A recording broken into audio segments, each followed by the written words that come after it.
Olá, meus alunos de Física Fundamental 2. Vamos iniciar a nossa aula falando sobre a dinâmica rotacional. E como objetivos, vamos explorar duas novas grandezas da dinâmica rotacional, que é o torque e o momento angular. Assim, vamos iniciar. Considerem um corpo rígido, como denotado aí pela figura à esquerda da tela de vocês. Nesse corpo rígido, tem um ponto, que eu vou chamar de um ponto O, que é um ponto onde esse objeto ele pode rotacionar em torno dele. Assim, eu crio nesse ponto O um eixo de rotação onde esse objeto pode rotacionar. E aí ele pode ser rotacionado por meio da aplicação de forças que atuam sobre a superfície desse objeto. Como demonstrado na figura, vejam que tem um ponto P na superfície desse corpo rígido, onde está atuando uma força F. Assim, essa força F pode provocar uma rotação desse objeto, seja no sentido horário ou no sentido anti-horário, e tem uma força que está relacionada exatamente à distância entre o ponto de aplicação da força e o eixo de rotação, que é a grandeza chamada de torque. Dessa forma, definimos o torque como uma grandeza que mede a tendência de uma força em girar um corpo ao redor de um ponto ou de um eixo. O torque é que vai provocar variações no movimento rotacional e ele é análogo à força. Isso significa que ele não é idêntico a outra grandeza chamada de força. Percebam bem que a força está relacionada também com o movimento translacional de corpos, que nós vimos em outras disciplinas. E as forças podem iniciar o movimento desses objetos. Só que o movimento, normalmente em uma linha reta, que vocês já estudaram na Física Fundamental 1. Aqui, o torque, ele também vai ter uma componente de iniciar ou variar o movimento rotacional. Mas não confundam torque com força. Então, vamos agora encontrar as componentes dessa força que está atuando no ponto P. Então, se nós passarmos um sistema referencial no ponto P, nós podemos criar dois eixos coordenados que um esteja saindo do ponto O em direção ao ponto P e passando pelo ponto P, que eu chamarei esse sistema, esse eixo, como radial, e outro que seja ortogonal a esse eixo radial, que faça 90 graus, que eu vou chamar de transversal. Percebam bem que eu estou evitando a terminologia de eixo X e eixo Y, exatamente para guardar essa simbologia entre o eixo transversal e o eixo radial. Assim, a força ela faz um determinado ângulo φ com um desses eixos, no caso o eixo radial. Assim, a componente da força F no eixo radial é nada mais que o módulo de F multiplicado pelo cosseno de φ. E a componente da força no eixo transversal é o módulo de F vezes o seno de φ. Ora, o módulo do torque é dado pela seguinte expressão. É o módulo da distância do ponto O até o ponto P, o ponto de aplicação da força, vezes o módulo da força, vezes o seno do ângulo que a força faz com o eixo radial. Percebam bem que essa formulação nós já vimos em outros locais. Se nós fizermos o produto vetorial de A vetor B, nós temos o módulo do A vezes o módulo do B, vezes o seno do ângulo entre os dois vetores.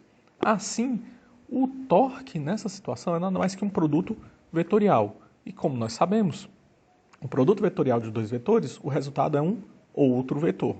Portanto, essa equação nos dá apenas o módulo do torque.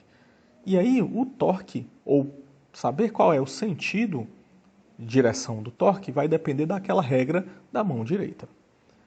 Mas antes de chegarmos nessa abordagem, vamos primeiramente abordar de forma escalar ou de forma modular esse torque.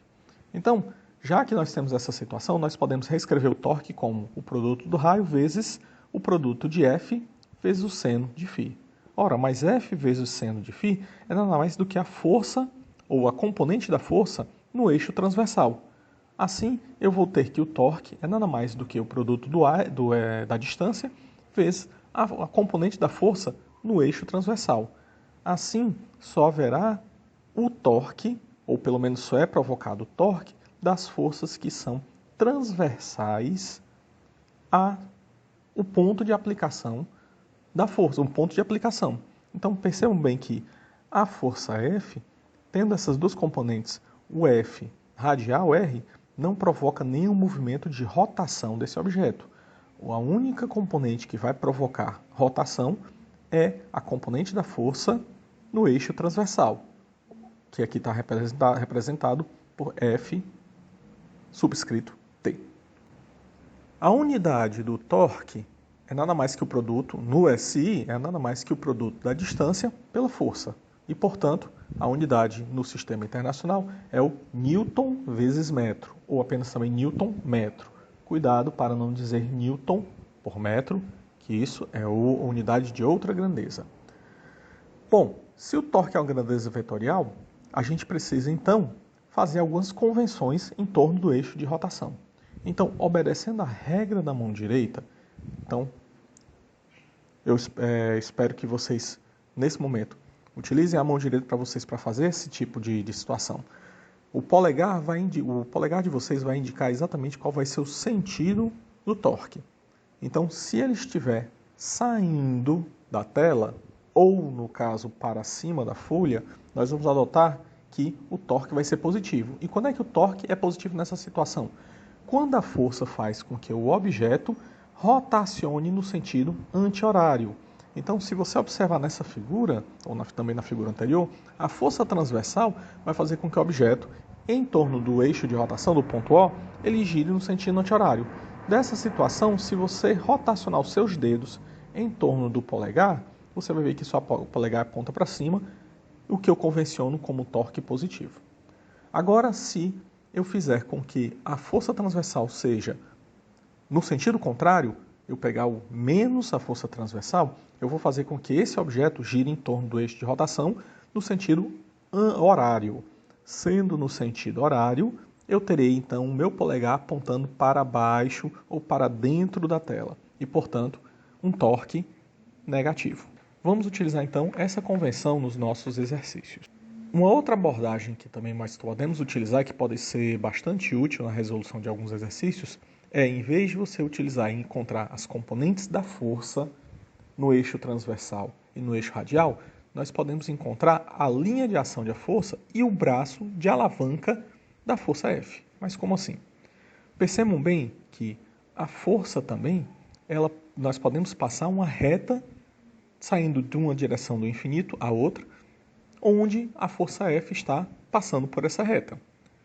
Assim, se vocês acompanharem aqui o ponto de aplicação da força F no ponto P, e essa linha de ação de força, se ela se estender para baixo, eu posso encontrar um segmento de reta que vai sair da linha de ação da força em direção ao eixo de rotação, que eu vou representar isso pelo nome do braço de alavanca da força F, que aqui está representado como o vetor, ou pelo menos a distância D entre o ponto O e a linha de ação da força da F. Ora, o vetor R e a linha de ação F, eles fazem um triângulo retângulo com essa distância entre o eixo de rotação, ponto O, e a linha de ação de F, que eu chamei de D.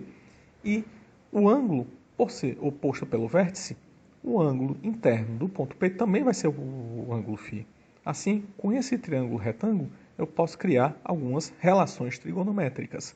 A primeira delas aqui, o seno de φ é o cateto oposto sobre a hipotenusa. Vocês concordam comigo que é D dividido pelo módulo de R. E, portanto, nessa situação, essa distância entre o eixo de rotação e a linha de ação de força, chamada D, é nada mais do que R vezes o seno de φ. Pois bem, se a gente fizer um rearranjo na equação do torque, e em vez de nós colocarmos o seno de φ próximo da força, podemos rearranjar e colocar o seno próximo do módulo do vetor R. Assim eu tenho que o módulo do torque é, entre parênteses, o módulo de R vezes o seno de φ multiplicado pelo módulo de F. Ora, pela discussão que nós tivemos agora, quem é R vezes o seno de φ? É nada mais que o braço de alavanca de F, que é a distância do eixo de rotação até a linha de ação da força F, que é o D. Assim, o torque é nada mais que o módulo de F vezes D, onde o D é o R seno de φ. Percebam bem que vocês vão encontrar isso daí algumas vezes como um outro nome, chamado de momento de uma força.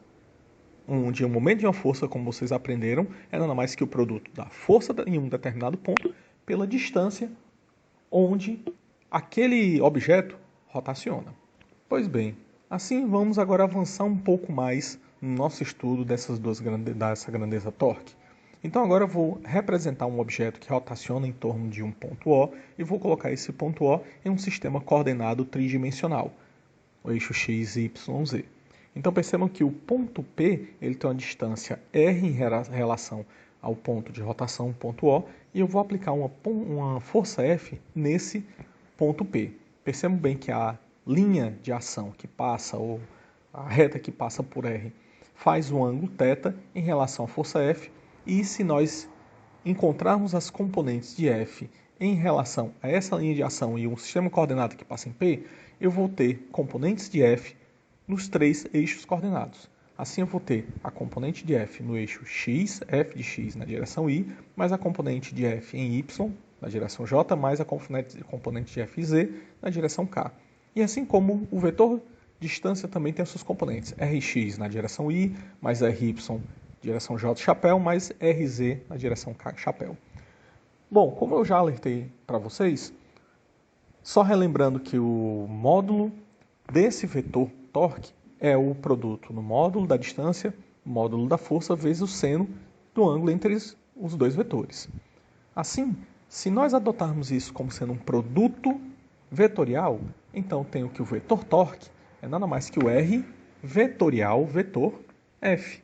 E isso vai ser igual ao determinante, ou na verdade vai ser igual a uma matriz, onde a primeira linha é formada pelos vetores unitários, I, J, K, a segunda linha são os componentes do primeiro vetor que aparece, e aqui chama a atenção. Cuidado para não trocar a posição de R e de F. Para a grandeza torque, o primeiro vetor que aparece é o vetor posição. Assim a segunda linha é o Rx, Ry e Rz, e a terceira linha Fx, Fy e Fz. Resolvendo o determinante dessa matriz, eu vou copiar as duas primeiras colunas e colocar no final, eu vou ter que os ramos positivos do determinante vai ser o Ry Fzi mais Rz Fxj mais Rx Fyk, somado com, colocando o negativo em evidência, que seria a parte negativa agora do determinante, o Ry Fxk mais o Rz Fyi mais o Rx Fzj. E, portanto, encontramos o vetor torque nessa situação, que vai ser entre parênteses Ry Fz menos Rz Fy na direção x e chapéu, né? Mais Rz Fx menos Fx Fz na direção j, mais Rx Fy menos Ry Fx na direção k. E aqui nós determinamos o vetor torque. A equação lá em cima ela vai demonstrar o módulo do torque. Aí dessa forma, então vamos fazer uma pequena aplicação. Então vamos dizer que um ponto P é representado por um vetor posição dado por 3i mais 2j metros e aplico uma força nesse ponto P de componentes 1i mais 1,5j newton. Percebam bem que tanto o vetor posição quanto o vetor força estão representados apenas no plano bidimensional, que no caso é representado apenas pelos eixos x e y. Portanto, quem vai ser o vetor torque nessa situação? Então, torque é nada mais que R vetorial F. Montando novamente a matriz, nós temos a primeira linha IJK, a segunda linha Rx, Ry, Rz e a terceira linha Fx, Fy e Fz. Substituindo os valores, nós temos na primeira linha IJK e na segunda linha os componentes do vetor posição, que é o 3, o 2 e a componente no eixo Z é representada exatamente por 0. Assim como também na força, nós temos para o eixo X 1, o eixo Y 1,5 e o eixo Z 0. Repetindo as duas primeiras colunas, nós vamos encontrar que para a parte positiva, os dois primeiros termos serão produto vezes 0. Então nós temos 2i vezes 0, o segundo termo 0 vezes 1 vezes j, e por fim o único que vai sobrar é 3 vezes 1,5k, que dá 4,5k. Da mesma forma, a parte negativa, nós teremos apenas o primeiro componente, que é 1 vezes 2 vezes k, que dá menos 2, e o resto igual a zero. E, portanto, o vetor torque vai ser representado por 2,5 k Nm. Percebam que o vetor torque aqui, ele está apontando no eixo Z. Isso significa que ele está perpendicular ao plano formado pelo vetor R e o vetor F, o que concorda exatamente com o que eu falei sobre a regra da mão direita. E se você aplicar exatamente a regra da mão direita nessa situação, você vai perceber que a força F faz com que o objeto rotacione no sentido anti-horário, por conta da componente de F tangencial ao ponto P, e que, sendo no sentido anti-horário, o torque é positivo e, portanto, apontando no eixo Z positivo. Ok, então já que determinamos que essas forças vão determinar torques, né, e fazendo com que objetos variem o seu estado de movimento rotacional, o que acontece agora se eu pegar um objeto, corpo rígido, e aplicar diversas forças em diferentes pontos? Nessa situação, eu posso calcular o torque resultante. O torque resultante para esse sistema, como no caso da figura, onde tem 5 forças sendo aplicadas em diferentes pontos, nessa situação posso aplicar o princípio da superposição, que é, quando vários torques atuam sobre um objeto, determinam-se os torques individuais e o torque total, ou resultante, é nada mais que a soma dos torques individuais. Assim, se o objeto, como representado na figura, ele rotaciona em torno do ponto de distância 20 em relação a esse zero, 20 unidades arbitrárias, a força F2 vai provocar um determinado torque, ou, na verdade, se você olhar em termos dessa situação, ele poderia provocar um torque, contudo, a distância dele do ponto de aplicação em relação ao eixo de rotação é zero, portanto, ele não provoca a rotação desse objeto.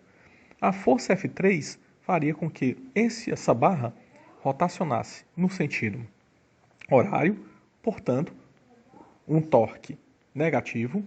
O F4 continuaria no sentido também horário, portanto, um torque negativo.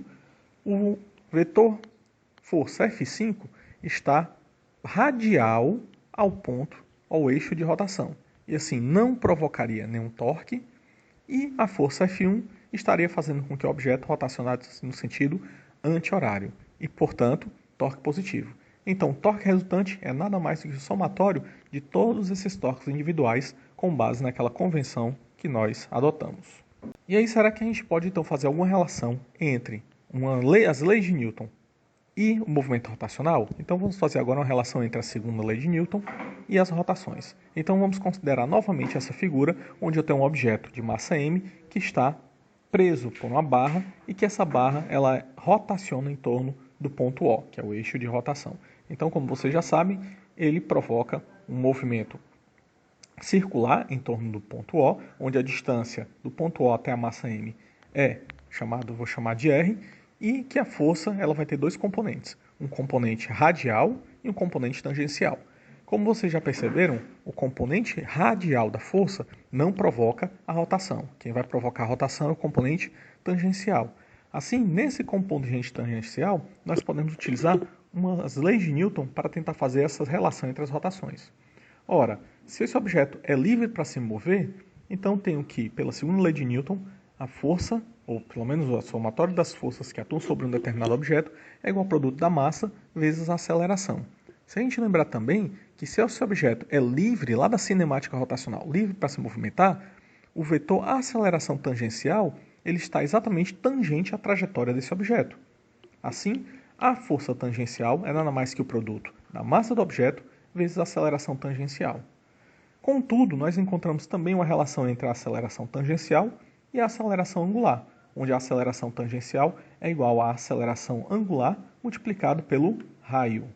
Assim eu posso aplicar e substituir essas relações na equação do torque. Então, tenho que o torque é nada mais como já vimos, o produto do raio vezes o F seno de φ, que é o R, vezes a componente de F no eixo transversal. E aí, substituindo no lugar da força transversal por massa vezes a aceleração, eu tenho que o torque vai ser igual a R, que multiplica, abre parênteses, a massa do objeto, a aceleração angular, vezes o raio. Tirando só a aceleração angular e colocando o raio para dentro, eu encontro que o torque é o alfa que multiplica m vezes r elevado ao quadrado. Mas aí eu lembro a vocês que quando nós vimos a energia cinética rotacional, nós definimos uma grandeza que é o produto da massa vezes a distância elevada ao quadrado, que é nada mais que o momento de inércia de um objeto como esse. Assim nós encontramos uma relação que o torque é nada mais que o momento de inércia no objeto vezes a aceleração angular. E vamos fazer exatamente uma analogia entre o que nós vimos para o movimento translacional para o movimento rotacional. Lembrem que no movimento translacional, a segunda lei de Newton nos diz que se um objeto ele está livre para se movimentar, se eu aplicar uma determinada força sobre ele, eu terei uma aceleração. E que essa aceleração ela vai ser proporcional à força aplicada, mas inversamente proporcional à massa do objeto. Assim, quanto maior a massa do objeto, se a força aplicada for constante, menor é a aceleração. E, portanto, nós temos que, a segunda lei de Newton diz que força é igual a massa vezes a aceleração. Aqui nós encontramos também o mesmo paralelo. Então veja essa relação com o torque, onde o torque é igual ao produto do momento de inércia vezes a aceleração angular. Então, assim, o momento de inércia ele também estaria fazendo uma analogia com a massa do objeto, onde nós vimos em uma aula anterior que o momento de inércia está relacionado com a medida da resistência que um corpo rígido tem em entrar em movimento de rotação. Assim, se eu aplicar um torque sobre um objeto, um torque constante, e eu aumentar o momento de inércia no objeto, eu teria uma redução na aceleração angular do objeto. Vamos agora avançar na outra grandeza que está relacionada às rotações. Então vamos considerar ainda esse objeto, um objeto que está rotacionando em torno do ponto O, em que nós colocamos um eixo coordenado passando pelo ponto ou pelo eixo de rotação. Então, agora vamos pegar um ponto P e olhar esse ponto que ele tem uma determinada massa m, que está a uma determinada distância r0 do ponto do eixo de rotação no tempo inicial t0. O vetor velocidade que passa tangente à trajetória nesse ponto é o vetor v0. Se esse objeto desloca-se com a velocidade angular ômega em um tempo posterior t, esse objeto de massa m estará numa posição r com o vetor velocidade v. Pois bem, percebam bem que nesse movimento, que é um movimento rotacional, eu não tenho um movimento translacional do objeto, portanto não há um movimento linear dele, contudo tem um movimento rotacional. E vocês já devem ter visto que existe uma grandeza relacionada com o movimento linear dos objetos, que é chamado de quantidade de movimento ou quantidade de movimento linear. Essa quantidade de movimento é dada pela expressão P é igual a m vezes v, onde P é a quantidade de movimento, que é um vetor, e v é a velocidade. Então vejam que é um produto de um escalar por um vetor. Assim, essa quantidade de movimento está associada com o movimento linear, o movimento translacional. E nós vamos ter também uma outra grandeza que está relacionada também com o movimento rotacional, que é chamada de quantidade de movimento ou movimento angular. O movimento angular é representado pela letra L, e ele também será um vetor, em que agora eu já defino para vocês como o momento angular é o produto vetorial de R vetor P. E por que vetor P? Vamos voltar para a figura. Se nós desenharmos apenas o vetor posição e o vetor velocidade, percebam bem que agora nessa figurinha aqui embaixo, eu terei o vetor R0 apontando nessa direção, que seria a direção nordeste, não é? Do jeito que não está, eu só fiz trasladar esse vetor. E no início do vetor R0, eu vou desenhar o vetor V0. Só que vocês já viram que a quantidade de movimento linear é o produto da massa do objeto vezes a velocidade. Assim, se eu pegar o vetor V0 e multiplicar pela massa desse ponto P, eu tenho a quantidade de movimento linear, a quantidade de movimento, P0 é igual a m vezes V0. E esse vetor P0 faz um ângulo θ em relação ao L0. Assim, se eu aplicar a regra da mão direita e fizer com que R0 caminhe em direção ao P0, o meu polegar aponta em um determinado sentido. E é exatamente isso que se denota o aspecto vetorial da nova grandeza, que é chamada de momento angular. Portanto, o momento angular é o produto vetorial R vetor P. Então, assim como o torque, ela também é uma grandeza vetorial. A unidade do momento angular é nada mais que, no SI, é a unidade da distância e da quantidade de movimento. Portanto, a distância em metros e a quantidade de movimento quilograma por metro por segundo. Assim, eu teria a unidade de quilograma metro quadrado por segundo. Pois bem, então, como ele foi definido, o momento angular foi definido como produto vetorial, vamos aplicar os conceitos do produto vetorial. Assim, o vetor momento angular L é igual ao produto R vetor P. Que aí, desenhando a minha matriz, nós temos na primeira linha o I, J e o K, na segunda linha o Rx, o Ry e o Rz, e na terceira linha os componentes do momento linear, Px, Py e Pz.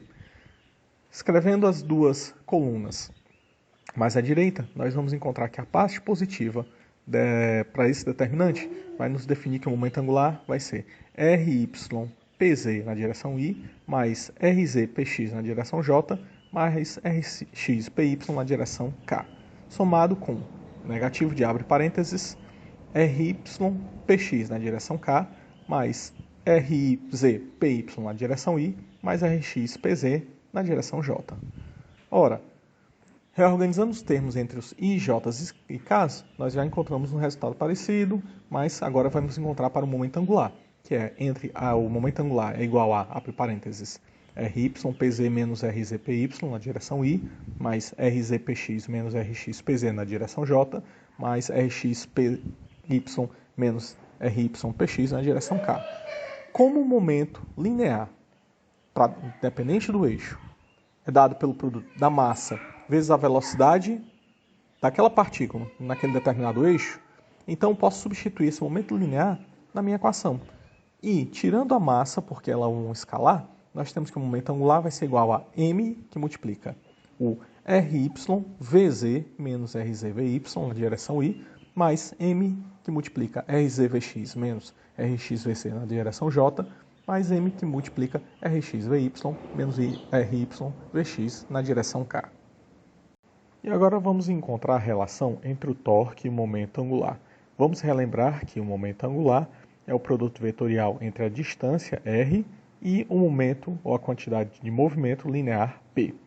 E que o torque é o produto vetorial entre a distância r e a força aplicada em um ponto. Assim, eu vou pegar a primeira relação, a do momento angular, para encontrar a relação com o torque e fazer derivando a momento angular em função do tempo. Então, eu tenho que dl dt é igual à derivada em função do tempo do produto R vetor P. Como tanto a distância quanto o momento, a quantidade de movimento linear, dependem do tempo, então esse é um produto de duas funções que estão sendo derivadas. Assim, eu tenho que dl dt é igual à derivada da primeira função, dr dt vetorialmente a segunda, mais a primeira função vetorial com a derivada da segunda, dp dt. Substituindo que o momento linear é o produto da massa vezes a velocidade, nós temos que dl dt é dr dt, que é a nossa velocidade, vetor com m vezes v, mais r vetor d, entre parênteses, mv dt. Assim, nós encontramos que a taxa temporal do momento angular, o dl dt, é igual a m que multiplica v vetor v, mais m que multiplica r vetor dv dt.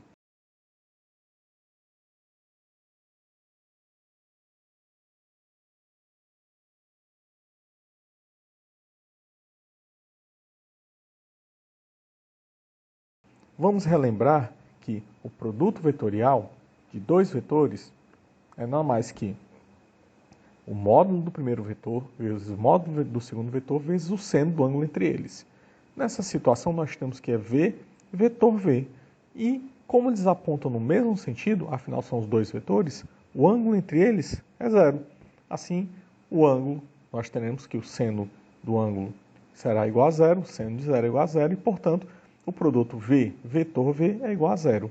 E, portanto, a taxa temporal dl dt se resume ao segundo componente da soma que nós vimos, que é m que multiplica r vetor dv dt. Ora, mas quem é a taxa de variação dv dt?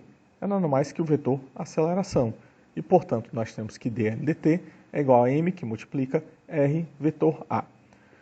Se nós agora passarmos o escalar massa para junto do vetor aceleração, nós temos que dl dt é r vetor massa vezes a aceleração, e sabemos pela segunda lei de Newton que a massa vezes a aceleração é o vetor força.